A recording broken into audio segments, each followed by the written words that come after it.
I've already shown all my working out here, so I'll just talk you through it. We're given the two parametric equations, and we need to find an equation for dy by dx in terms of theta. So I've started off with the dy by dx equation in terms of parametric equations, which is dy by d theta divided by dx by d theta. I've then differentiated my x. So the 4 theta differentiates to be 4. The minus cos theta differentiates to be plus sine theta.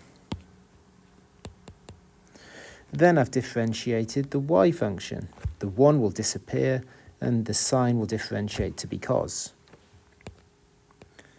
So now we're going to have the dy by d theta divided by the dx by d theta.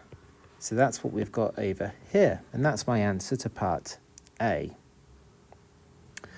We're then asked to work out the exact coordinates of the stationary points. So we know the stationary points is when the gradient is equal to 0.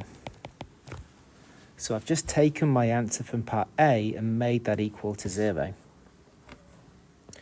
What I've then done is multiplied both sides by the 4 plus sine theta. So I know that cos theta will be equal to 0. When is cos theta equal to 0? That's either going to be at pi over 2 or 3 pi over 2. Think about the cos graph. The cos graph is equal to 0 here at pi over 2 or over here at 3 pi over 2. So what we've done is we've found that there are stationary points when theta is pi over 2 or 3 pi over 2. We don't want the values of theta though, we want the actual coordinates. So now I'm just going to take those values of theta, so first of all starting with pi over 2, and I'm going to plug that into the x equation, so 4 times the pi over 2 minus cos pi over 2. And that gives me the x coordinate of 2 pi.